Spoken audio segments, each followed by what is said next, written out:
नमस्कार दोस्तों, स्वागत है आपका द न्यूज लॉन्चर के इस यूट्यूब मंच पर। द न्यूज लॉन्चर की इस बिहार स्पेशल चर्चा में आपका बहुत बहुत स्वागत है। आज हम चर्चा कर रहे हैं पटना में कांग्रेस के यूथ विंग के राष्ट्रीय अध्यक्ष, युवक कांग्रेस के राष्ट्रीय अध्यक्ष श्रीनिवास बीवी की बेरहमी से पुलिस द्वारा की गई पिटाई की, और उस पिटाई के बाद जिस तरह से पुलिस की बर्बरता पटना में आंदोलनरत युवक कांग्रेस के कार्यकर्ताओं पर हुई, श्रीनिवास को भी उसका कोपभाजन बनना पड़ा। और उसके बाद जिस तरह से आज बिहार विधानसभा में हंगामा मचा हुआ है, कांग्रेस और लेफ्ट के विधायक, यहाँ तक कहें कि इंडिया गठबंधन के विधायक सरकार के खिलाफ नारेबाजी कर रहे हैं, और इस नारेबाजी के बीच मुख्यमंत्री नीतीश कुमार सदन से उठकर चले गए। बिहार से ही एक और बड़ी खबर और आश्चर्यजनक खबर यह है कि एक बड़े टीवी चैनल को दिए हुए इंटरव्यू में लोक जनशक्ति पार्टी के नेता चिराग पासवान ने कहा है कि अगला चुनाव नीतीश कुमार को मुख्यमंत्री का चेहरा घोषित कर लड़ा जाएगा। जैसे नरेंद्र मोदी केंद्र में चेहरा है, वैसे ही नीतीश कुमार बिहार में चेहरा। ये वही चिराग पासवान है जिन चिराग पासवान की वजह से जनता दल यूनाइटेड की सब दुर्दशा हुई और जनता दल यूनाइटेड 43 विधायकों पर आ गई। उसके बाद एक और बड़ी और ताजा खबर ये आ रही है कि लालू यादव एम्स में अपना ट्रीटमेंट कराने के बाद पटना लौट आए हैं, और पटना एयरपोर्ट पर पत्रकारों से बातचीत करते हुए लालू यादव ने कहा, विशेष राज्य के दर्जे पर कहा कि विशेष राज्य का दर्जा जब नहीं मिला, उस पर बोलते हुए उन्होंने कहा है कि बिहार के मुख्यमंत्री नीतीश कुमार ने नरेंद्र मोदी के आगे आत्मसमर्पण कर दिया। तो इस तरह के बयानों का बिहार में चल रही राजनीतिक गतिविधियों के पीछे असली खेल क्या है, उन सब पर चर्चा के लिए हमारे साथ मौजूद है वरिष्ठ पत्रकार और जाने माने राजनीतिक विश्लेषक ऋषि मिश्रा जी। ऋषि जी, बहुत बहुत स्वागत है आपका। और आज ऋषि मिश्रा जी एकदम नीले शर्ट में हमारे दर्शकों को बिहार की राजनीतिक गतिविधि से अवगत कराने जा रहे हैं। क्या है ऋषि जी, आपका नीला शर्ट बिहार में बहुजन समाज पार्टी की अनुपस्थिति को से जो खालीपन दिखाई देता है उसे भरता हुआ दिखाई दे रहा है। नीला झंडा नहीं तो नीला शर्ट ही सही। क्या है ये बताइए ऋषि जी। बिहार में लालू यादव पहुंच गए हैं और लालू यादव ने कहा है कि नीतीश कुमार ने नरेंद्र मोदी के आगे आत्मसमर्पण कर दिया है, कोई पैकेज नहीं मिला। और ललन सिंह और राबड़ी देवी के बीच जो ये वाक युद्ध चल रहा था, उस वाक युद्ध में अब रोहिणी आचार्य भी पहुंच गई है। किस तरह से सियासी घटनाक्रम को देख रहे हैं? सबसे पहले दर्शकों को ये बता दूं कि तेजस्वी यादव को लेकर जो कल हम लोगों ने खबर बताया था, उसमें थोड़ा सा संशोधन है। तेजस्वी यादव बीमार हैं, और आप लोगों ने देखा होगा कि लोकसभा चुनाव के बीच में के दौरान उनको रीढ़ की हड्डी में कुछ प्रॉब्लम हुआ था, जिसके ट्रीटमेंट के लिए वो देश से बाहर थे। तो जो हम लोगों ने सवाल उठाया है कि इतना बड़ा डेवलपमेंट हुआ है, तेजस्वी यादव क्यों मौजूद नहीं है। तो तेजस्वी यादव कोई घूमने नहीं गए थे, वो ट्रीटमेंट करा रहे थे। और मुझे लगता है कि जैसा खबर है कि आज वो शायद पटना लौट रहे हैं। तो ये है। दूसरी बात, ये चिराग पासवान का आपने ये कहा, चिराग वाले सवाल पर बाद में आएंगे, उसको भी छोड़िए। पहले ये बताइए कि ललन सिंह और राबड़ी देवी के बीच जो वाक युद्ध चल रहा है, उसमें अब रोहिणी आचार्य भी कूद गई है, उनके भी अनाप शनाप बयान आने शुरू हो गए हैं। और इन सब के बीच लालू यादव ने पटना पहुंचकर कहा है, विशेष राज्य के दर्जा नहीं मिलने पर कहा है कि नीतीश कुमार ने घुटना टेक दिया है, आत्मसमर्पण कर दिया है बीजेपी के साथ। तो इस पूरे सियासी घटनाक्रम के राबड़ी देवी बनाम ललन सिंह की बजट उन्हें समझ में नहीं आता। वो बजट का मतलब समझती भी है क्या होता है, ये ललन सिंह की तरफ से कहा गया। और उसके बाद अब रोहिणी आचार्य ने परिवार की तरफ से कमान संभाली है, और कुछ बिलो द बेल्ट बातें भी हो रही है। देखिए, रोहिणी आचार्य के जो ट्वीट को मैंने भी देखा है, यदि उस चीज को यदि मेंशन करें तो ये बिल्कुल बिलो द बेल्ट चला जाएगा। हालांकि उन्होंने कई एक्सप्रेस वे का चर्चा किया है, और कौन सा एक्सप्रेस वे कौन सा हाई स्पीड ट्रेन का चर्चा किया है रोहिणी आचार्य। अब किस संदर्भ में किया है ये रोहिणी आचार्य ही बताएंगी, लेकिन उनका जो ट्वीट है यदि आप उसको यदि डिकोड करें, और जैसा राजनीतिक गलियारों में उस ट्रेन या के बारे में चर्चा चलता है, तो चर्चा मुझे लगता है कि उस चर्चा में हमारी कोई दिलचस्पी नहीं है।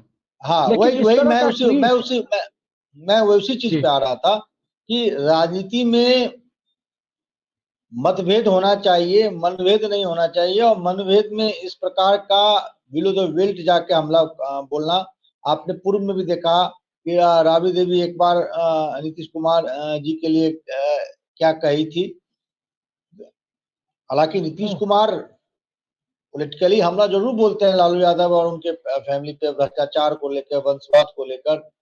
कभी कभी नीतीश कुमार का भी भाषा जो है, जो भाषा शैली होनी चाहिए वो नहीं होती है। कल ही आपने विधानसभा में देखा रेखा पासवान के विरुद्ध, क्योंकि देखिए जो विधायक होते हैं, सांसद होते हैं, वो माननीय होते हैं।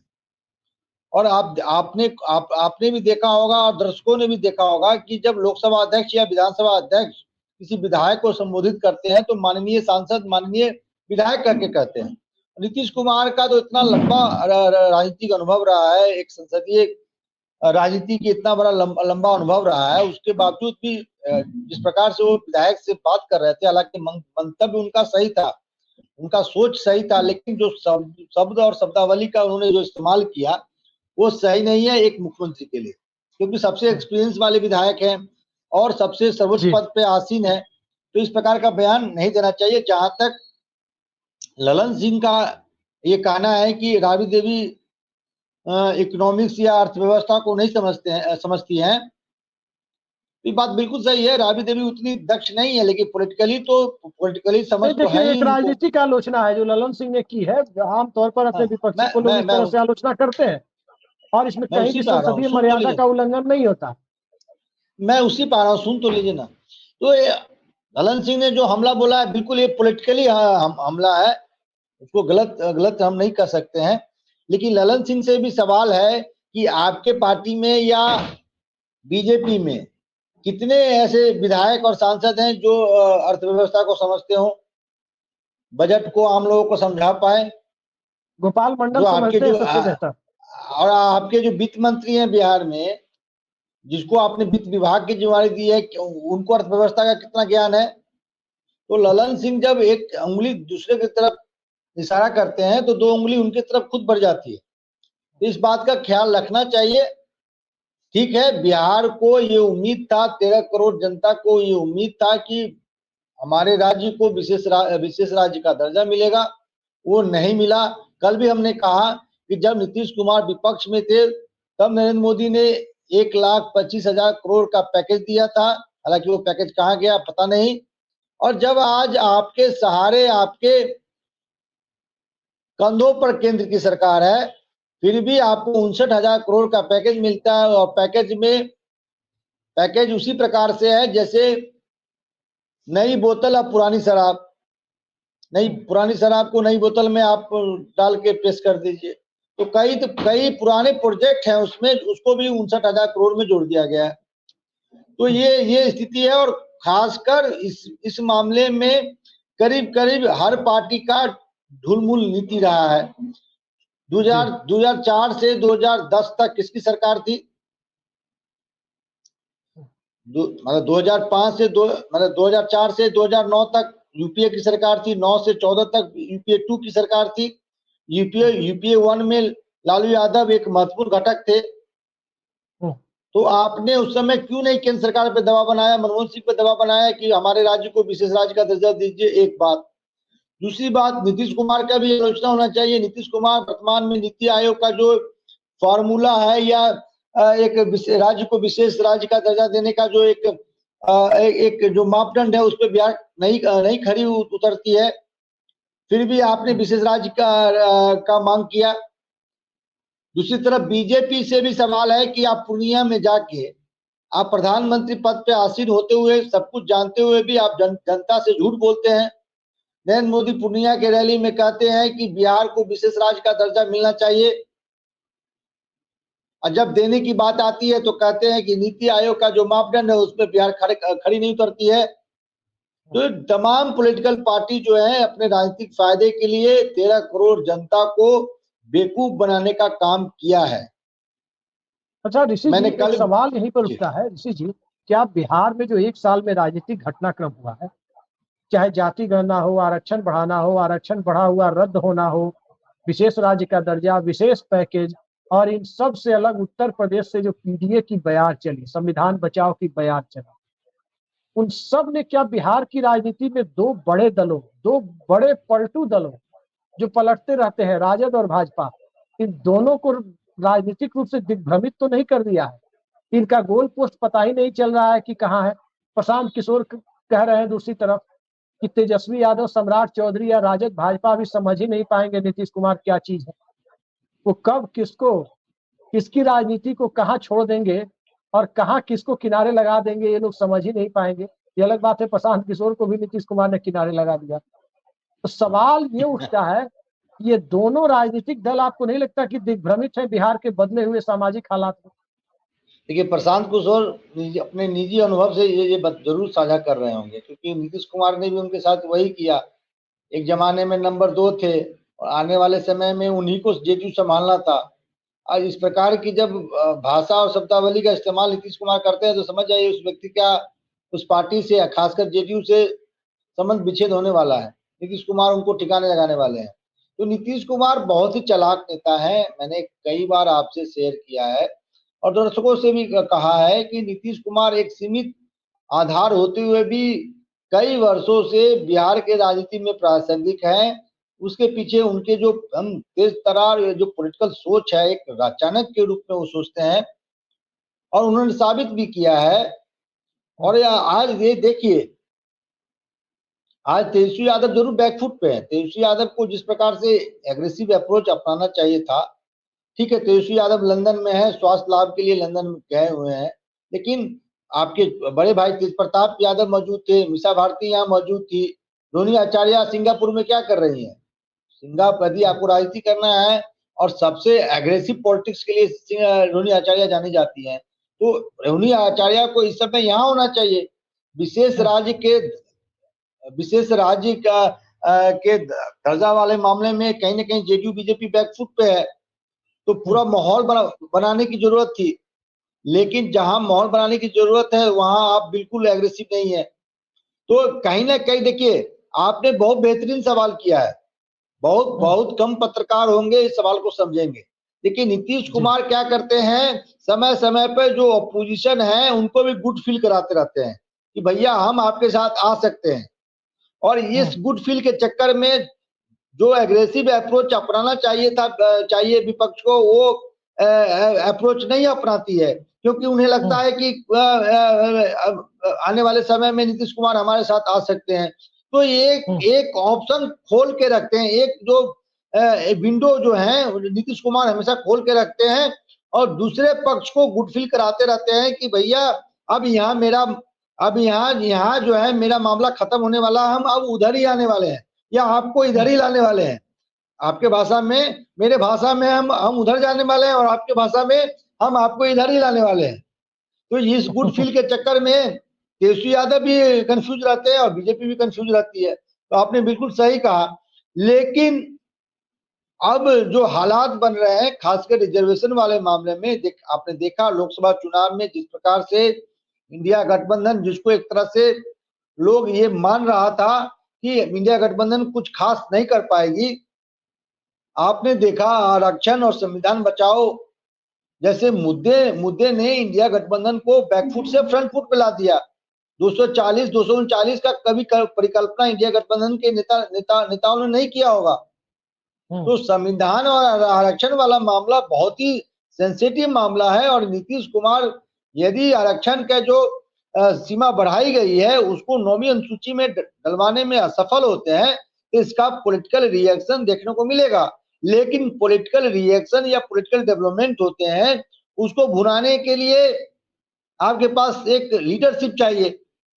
जो अभी के हालात में यदि 1-2 महीने के राजनीतिक हालात को देखें तो बिहार के जो मेन ओपोजिशन लीडर है या पार्टी है, वो कंफ्यूज वाली स्टेटस में है।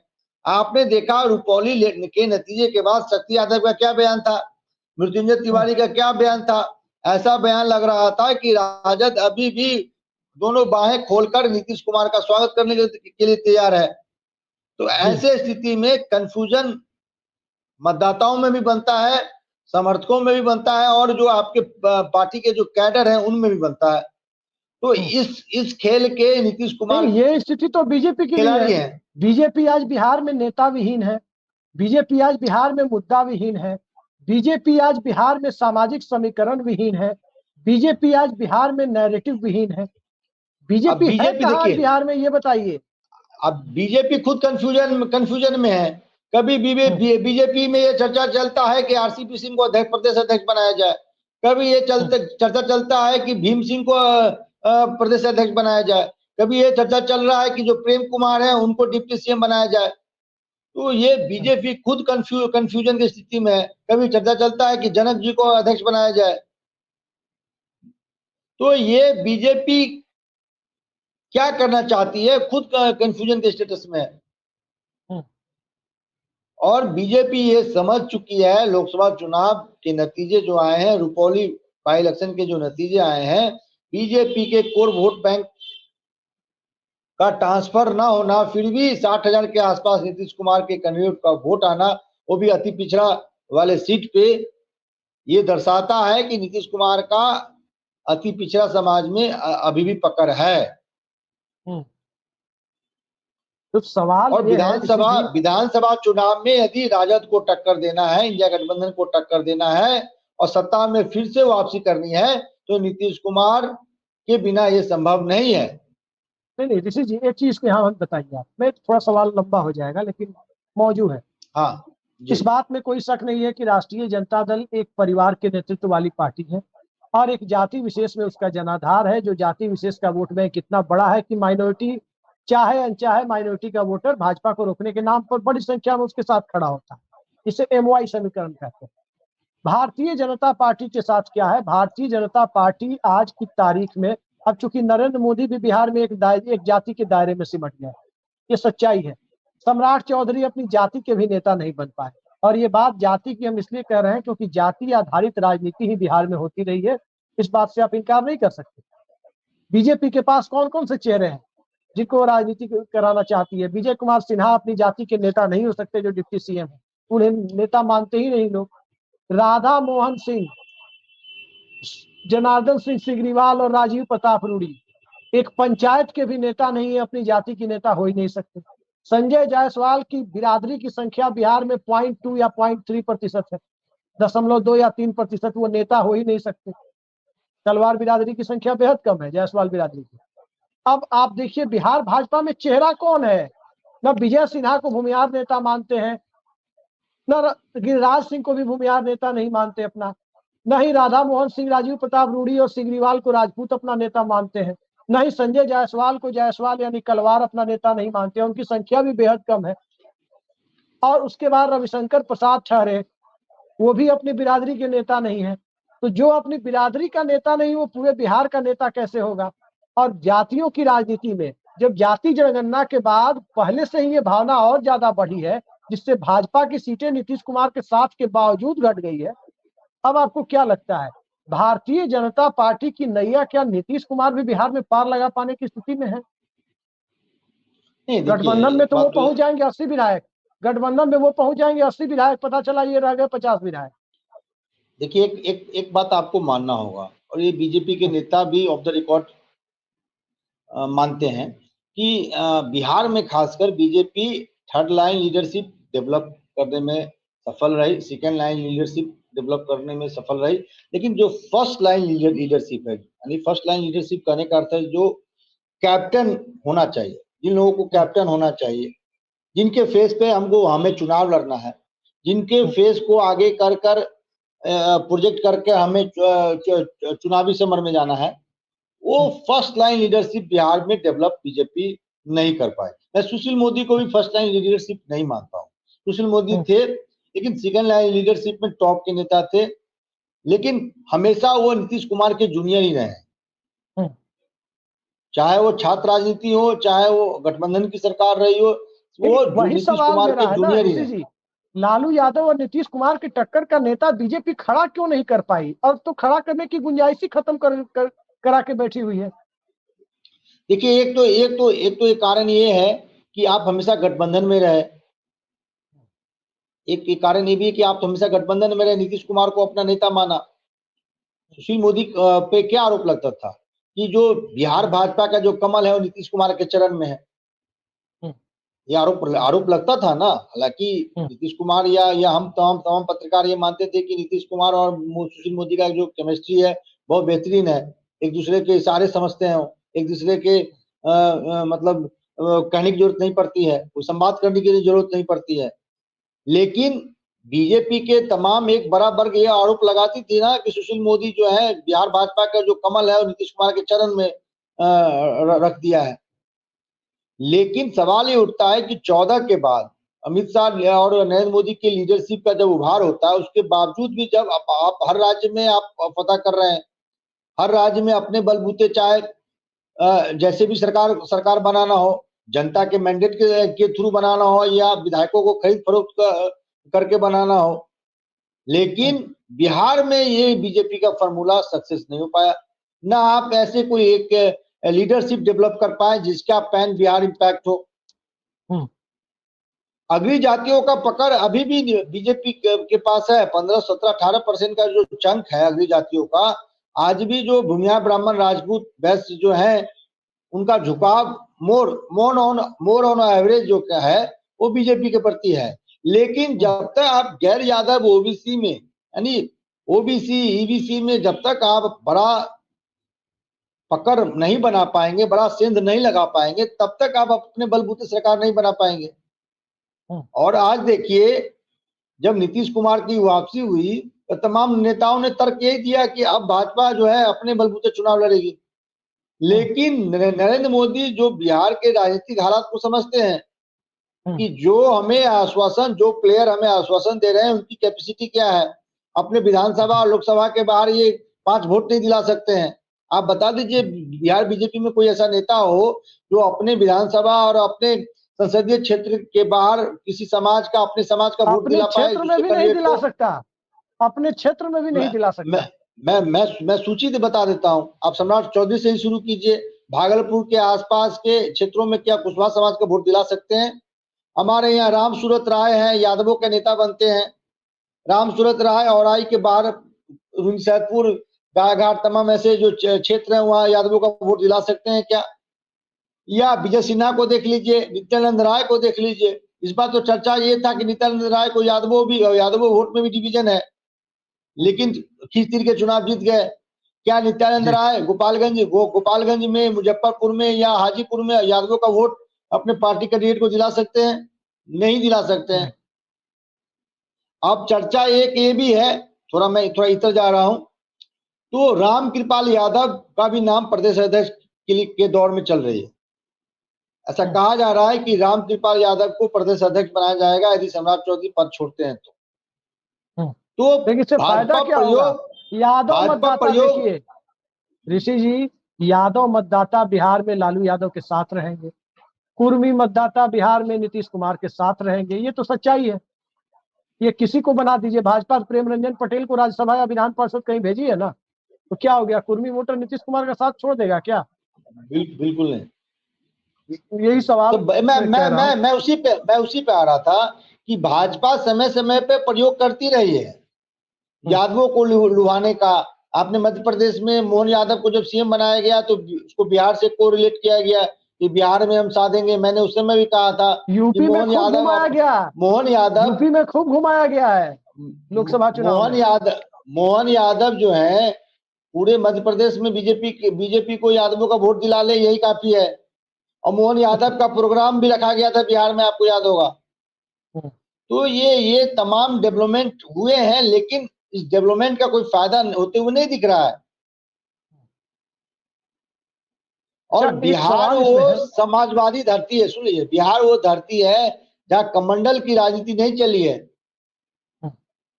अब बीजेपी चाहती थी, देखिए अब गिरिराज सिंह जैसे नेता भी हैं, वो बयान देते रहते हैं, झटका कभी लटका, क्या क्या बयान देते रहते हैं, नाम बताओ, ये नहीं तो पाकिस्तान चले जाओ, ये सब, लेकिन कभी सफल हुए? इस बार गिरिराज सिंह का भी, हम लोग जो रेड जोन में उन सीटों को रखा था उसमें गिरिराज सिंह का भी सीट था। हाँ, लेकिन मटन खाने के शौकीन है, उस समय हलाल झटका नहीं देखते किसका है। गिरिराज सिंह के बारे में कहा जाता है, देखिए मैंने पुष्टि तो नहीं कर सकता, लेकिन लोग बताते हैं कि एक बार में 1-1.5 किलो मटन खा जाता है। तेजस्वी यादव ने भी कहा था कि फ्लाइट में मुलाकात हुई थी तो कब मटन खिला रहे हैं लालू यादव से पूछा था उन्होंने कि कब मटन खिला रहे हैं, और बात करते हैं किसकी, हलाल झटका की।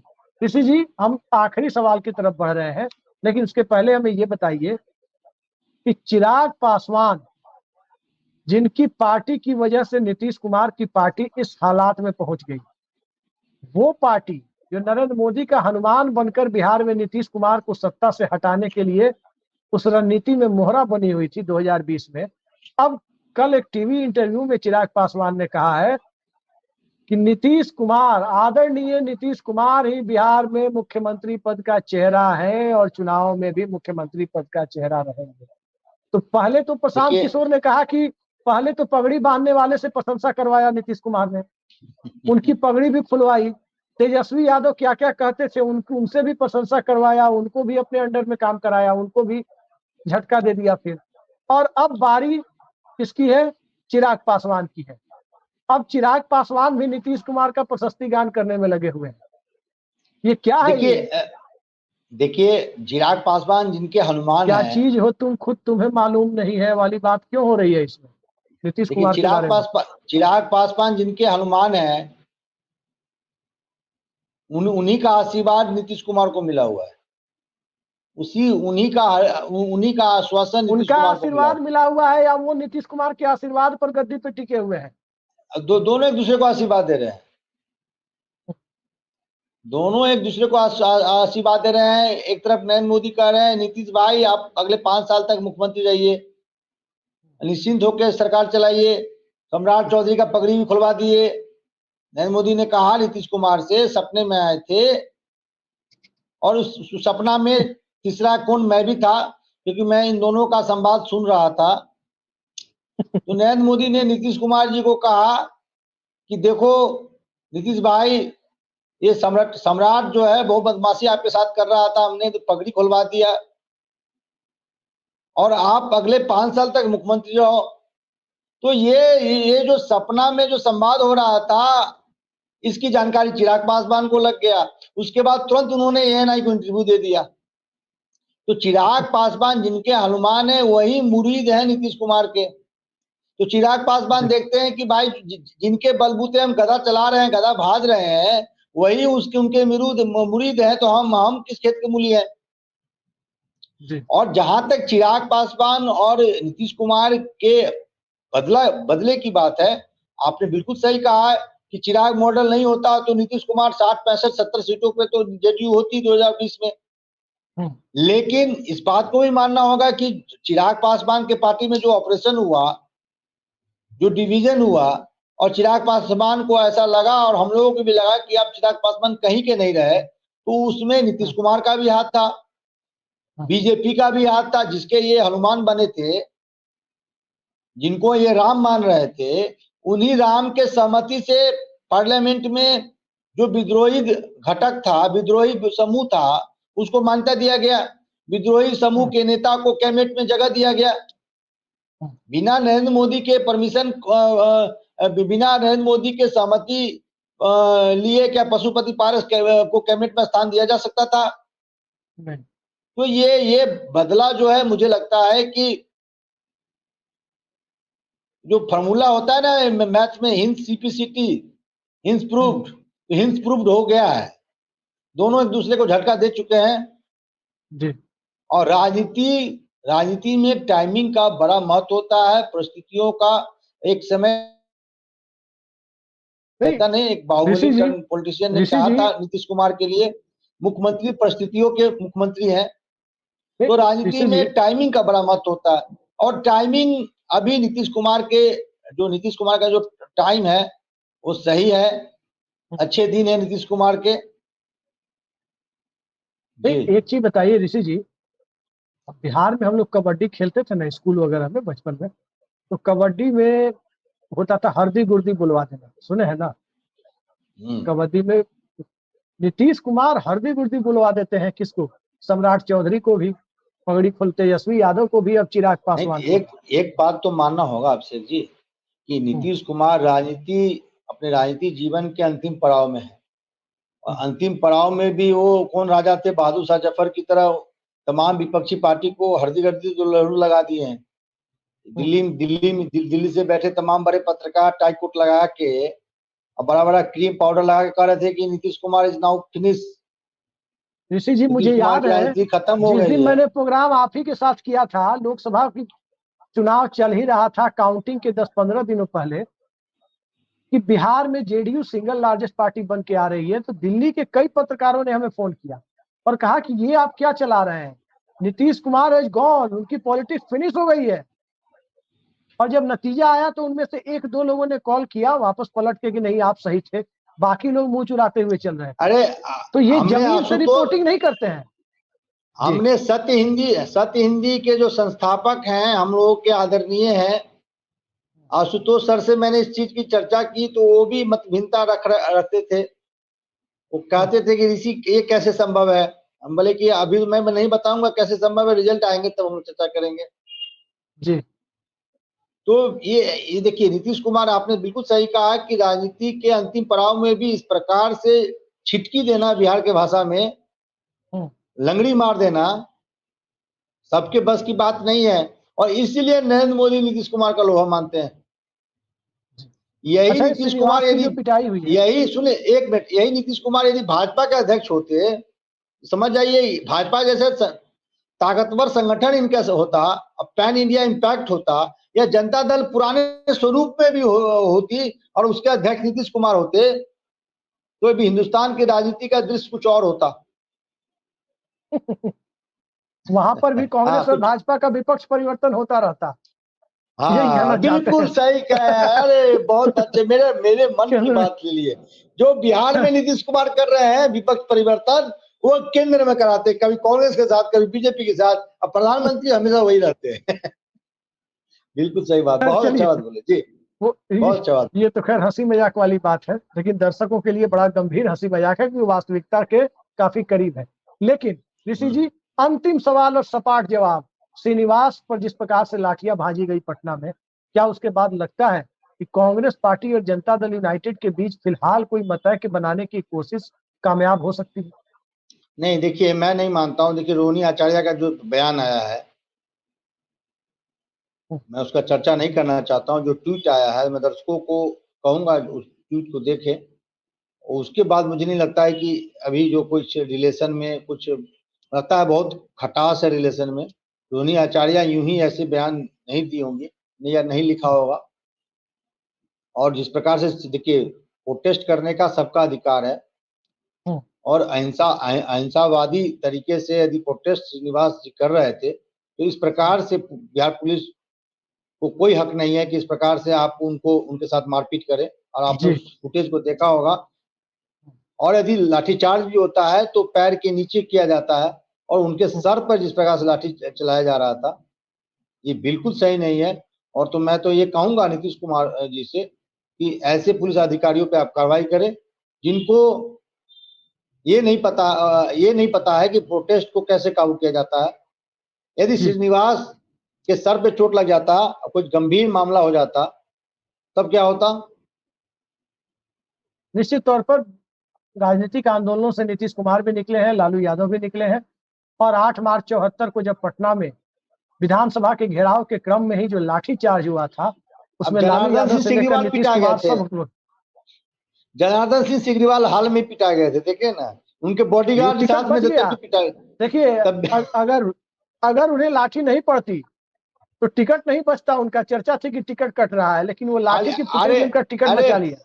अरे भाई साहब, ऐसा मत कहिए। हमारी लोकल विधायक बेबी कुमारी भी बेचारी को मार लगा था, उनको टिकट नहीं मिला, न उनको पार्टी में कोई स्थान मिला।